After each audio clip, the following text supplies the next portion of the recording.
bulan Sya'ban, dalam pertengahan tanggal 15 bulan Sya'ban, di mana malam itu adalah malam pergantian buku catatan amal kita. Mudah-mudahan oleh Allah diliputi buku catatan amalnya dengan rahmat Allah, dengan kasih sayang Allah.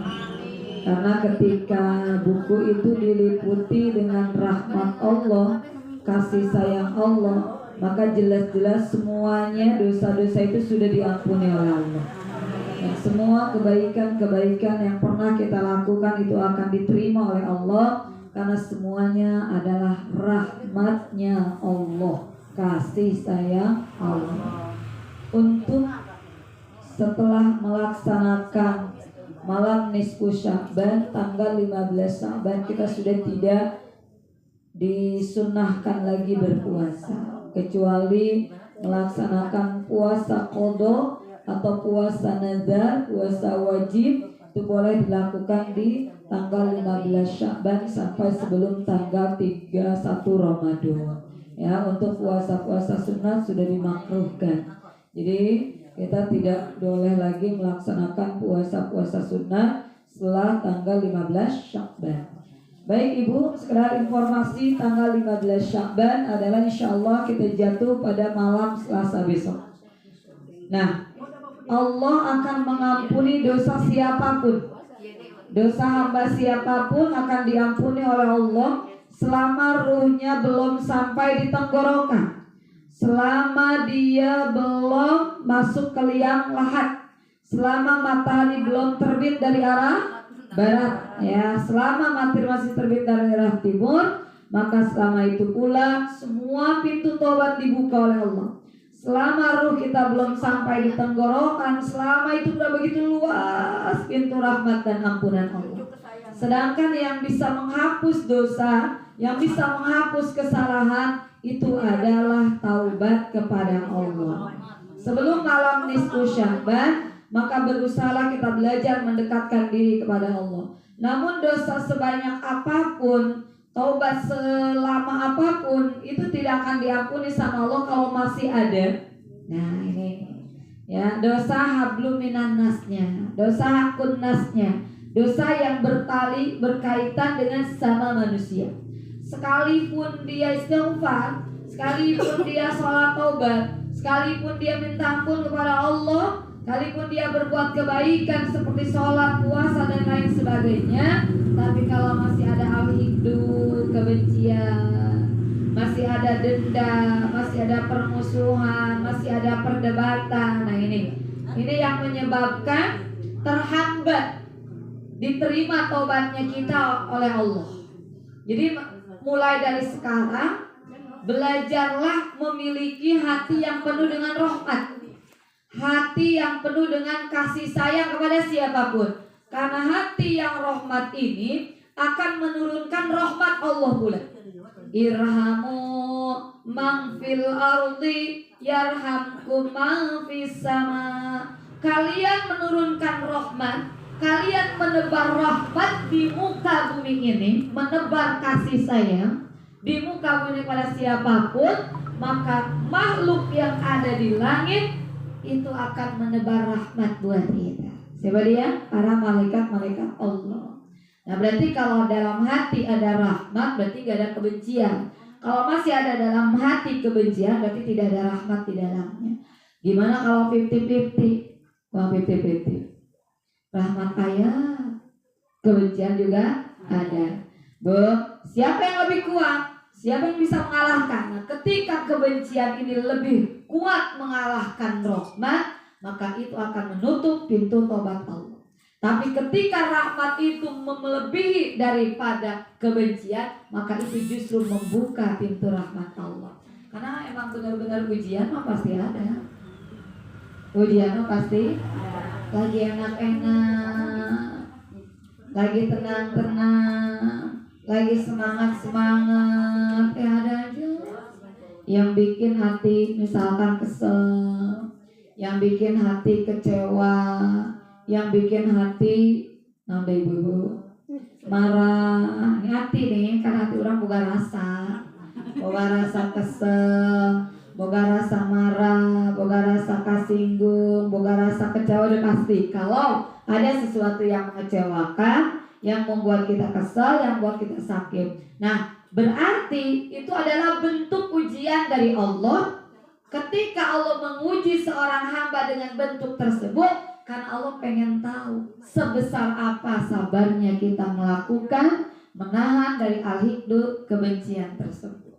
Makanya paling enak mah ibu paling enak tapi paling pahit juga ya, menelan kebencian, menelan rasa sakit, menelan rasa amarah. Jadi itu yang jauh lebih menurunkan rahmatnya Allah daripada tidak ada kebencian tiba-tiba sayang. Beda biasa aja.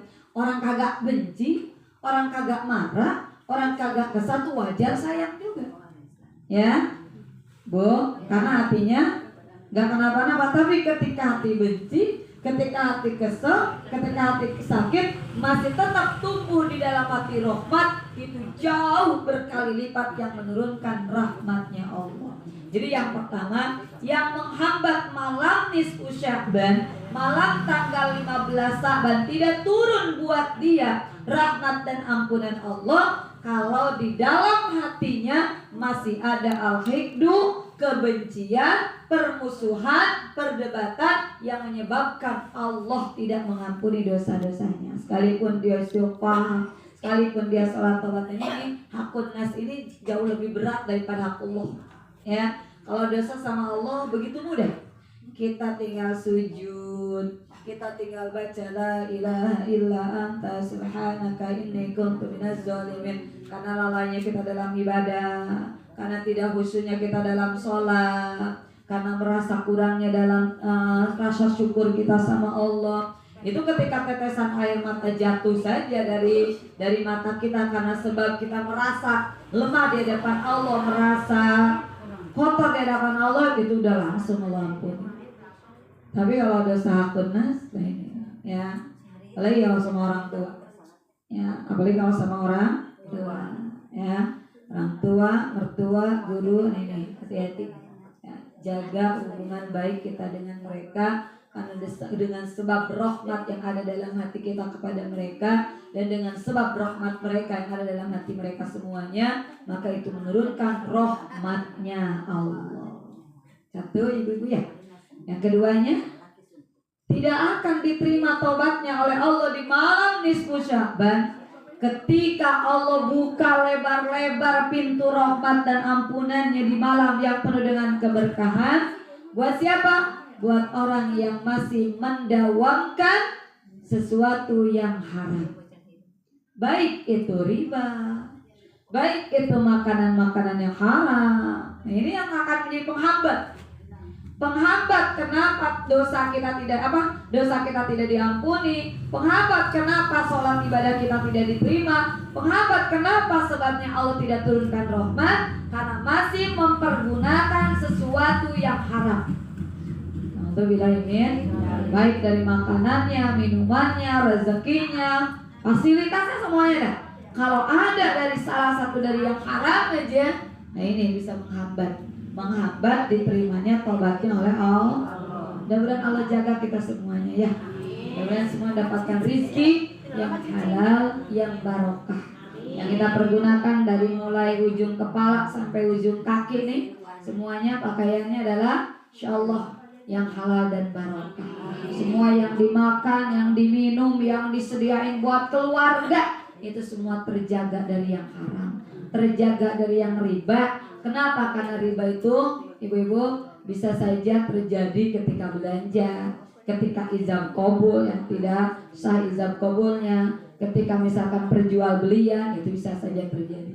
Utang pinjam bisa saja terjadi dengan adanya riba. Nah, selama riba itu masih terus berjalan, selama itu pula Allah tidak akan turunkan rahmat dan ampunan buat dia. Ibu-ibu, jadi jaga diri kita dari yang diharamkan oleh Allah. Yang ketiga, musyrik. Apa musyrik? Menyekutukan Allah. Ibu, Nabi itu tidak mengkhawatirkan umatnya menyembah matahari. Nabi itu tidak mengkhawatirkan umatnya menyembah bulan, menyembah berhala, tapi Nabi mengkhawatirkan umatnya menduakan Allah dengan cara dia beribadah, tapi niatnya bukan karena Allah. Ada ria di dalam hatinya, ada ujub di dalam hatinya, ada sombong di dalam hatinya. Ini yang menyebabkan ibu-ibu musyriknya dia kepada Allah. Bu, jadi yang menyebabkan musyrik kepada ketika hati kita meniatkan ibadah bukan ke Allah, la ilaha illallah maksudnya bukan, tapi karena pengen pujian orang, karena pengen sanjungan orang, karena pengen disebut orang yang soleh, karena pengen disebut orang yang hebat. Nah, ini disebutnya musyrik kepada Allah, menduakan Allah. Sedangkan kata Allah, wala yusyrik bi ibadati rabbih ahada. Jangan sekali-kali kamu menyekutukan Allah dengan sesuatu pun. Bisa dengan dunia, tujuannya karena dunia. Bisa dengan karena pengen penghargaan dan orang lain. Alhamdulillah, subhanallah. Ini yang menyebabkan ternyata malam nisfu Sya'ban itu tidak diterima taubatnya sama Allah. Makanya kalau bulan Rajab kita belajar membersihkan badan, bulan Sya'ban mulai sedikit demi sedikit belajar membersihkan hati. Karena hati itu ibarat sebuah teko, di mana apa yang ada di dalam teko maka isi teko itulah yang keluar. Hati itu ketika isinya baik maka yang keluar adalah kata-kata baik, yang keluar adalah perbuatan-perbuatan baik. Tapi kalau hatinya buruk maka yang keluar adalah yang buruk-buruk. Nauzubillahimin. Ya, Ibu, kita akan menghadapi malam nisfu Sya'ban. Hati-hati ada amalan-amalan yang menghalangi antara kita dengan Allah, yaitu di mana tidak ada datangnya rahmat Allah dan ampunan Allah. Pertama dengan sebab tadi apa? Al-hiddu, kebencian atau permusuhan, perdebatan. Ibu masih ayah kena nubuka masalah jeung dulur, yang keluarga, yang tetangga, yang kerabat, yang orang tua, buru-buru islahkeun ayeuna. Ibunya, Bu, buru-buru islahkeun. Sanggup gengsi. Nah, eta tah begitu kan. Berbahaya. Urang kan arek ngomongna arera. Tos cukup datangan bere kadaharan anteuran. Oh, ieu kan dek nispunya. Pura-pura pas nutup bokana naon we pasan hampurannya lahir batin gitu we babari beugum. Kudu disebutkeun kunaon-kunaon nama. Cukup datangan anteuran ibu-ibu bisi ayah, ibu sugan jeung dulur, jeung tatangga, jeung kerabat, jeung mertua sugan bisi gitu. Ayah jeung salaki, jeung salaki mah. Deket banget ya. Ibu, segera islahkeun. Jangan lebih dari 3 hari 3 mal. Sok, lain. Ya, yang kedua adalah Bu, karena mempergunakan fasilitas dari yang haram. Lahnya ada daun salah batur tong dialadin untuk muntaya naon, izin, mencau naon segala macam dah. Bukan batur, Ibu. Ya, orang kudunya ngandrido heula ya. Walaupun semuanya boleh Allah yang nanam, boleh Allah yang nungguin, tetap aja ada hak miliknya dalam aturan fikih. Yang ketiganya apa tadi? Menyekutukan Allah, baik dengan cara tadi ria atau naon dukun gitu. Menyekutukan Allah teh dukun ilmu-ilmu hitam. Terus boga jimat-jimat, bo asihan-asihan gitu. Itu juga hati-hati ya. Ibu, pokoknya jauhin dah. Jangan perkara-perkara musyrik, percaya ka dukun, percaya kana batu, Ibu, percaya kana sabuk, pokoknya mah hati-hati. Kita punya lapas-lapas Al-Quran aja di sana, kalau kita percaya lapas itu atau gambar itu yang menyebabkan kita selamat, itu juga udah musyrik. Kayak orang minum obat, seperti dia minum mixagrip, dia meyakinkan mixagrip itu yang menyembuhkan, itu juga udah musyrik. Ya, banyak yang musyrik itu. Kadang ada Nabi bukannya mengkhawatirkan menyembah berhala, nah itu yang khawatir hati ini terkecoh akhirnya ujung-ujung jadi musyrik, menyekutukan Allah. Nah Ibu, itu saja. Kita ada waktu 10 menit nanti sebelum hadiah. Kita baca bersama-sama zikir dulu ya. Biasanya sekarang nanti kalau ada hadiah ada. Siap Ibu yuk. Kita ini dulu teh. Kita zikir dulu bentar.